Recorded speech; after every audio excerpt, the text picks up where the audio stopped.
شګوفې چې د کوم شپو د لاندې د ځمکه نه لیده خو د لیده د هغې انجام دا زما رضا دی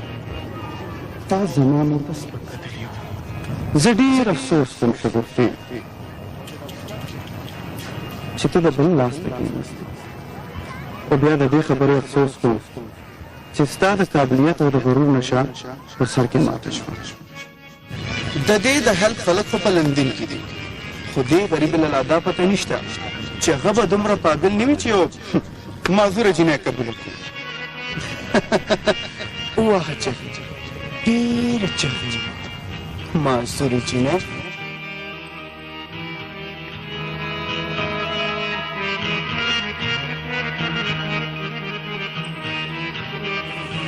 دا ما دپاره توره لویه حادثه نه ده خو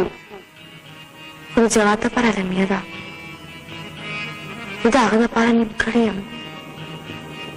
زه اوس هغه سره اوږه په اوږه نشم تللی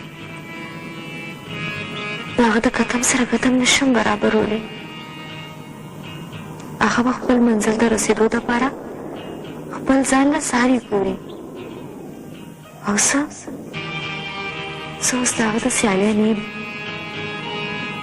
د جواد مور پلار به داسې انګور غواړي چې د هغوی مخې ته اوړي راوړي د هغوی خدمت کوي زه خو یوه نیمګړې ښځه یم زه به په هغوی بوج یم خلک خو ودونه د سهولت دپاره کوي زه خو هغوی ته هېڅ خوشحالي نشم ورکولی دا ده زه په هغوی بوج جوړېدل نه غواړم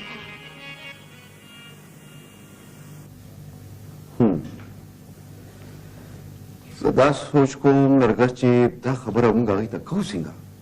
ولې هغې په دې خبره نه پوهېږي څه چې دا د تقدیر معاملې دي د تقدیر معاملې خو دي خو د خپلوۍ خبره نه ده که جواد څه وړوکی نه دی هغه به په دې حال کې شګفته قبوله نه کړي جواد ما ته معلوم دی نرګس د هغه شګفتې سره ډېره مینه ده چې راشي نو هغه به اوس هېڅکله هم دې خبرې ته تیار نه شي خیر چې راشي نو پته به لګي هغه زما د مرضۍ نه بغیر داسې هېڅ نه شي کولی اخر زما یو زوی دی زه به وله روغه جوړه ښځه کوم شلې ګوډې وله نه شم راوستې ته خدای نه ویرېږه نرګس داسې خبرې مه کوه که بله راشي او دې کور کې معذوره شي نو بیا به هغه شړي نه زه دومره ظالمه نه یم خو دا خو بېله خبره ده که نه نه څه نکاح شوې ده او نه څه نور څه بس د خولې خبره وه اوس به جواب ورکړو او غم په خفګان نه دا د مشورې خبرې دي هر څه چې دي خو زه دا نشم کولی ته پوه شه او ستا کار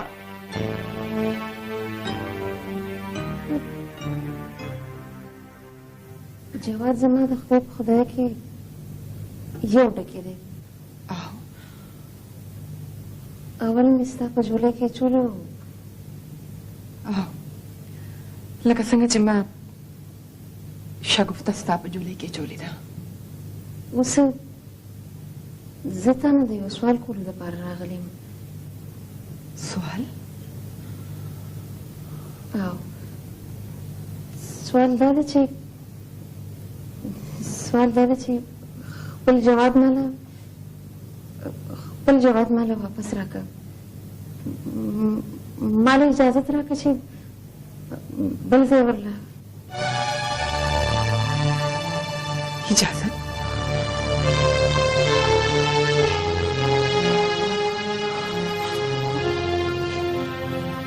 اجازت اجازت دی زما د لور خپې ماتې دي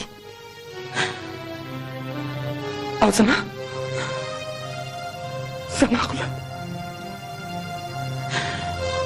او د ما د خولې نه څوک جوابونه نه غواړي ستاسو خولې بروښې دي او بیا او ستاسو په خولو کې ستاسو جبې لمدې دي ستاسو خپلې خبرې دي او خولې السلام علیکم آنټي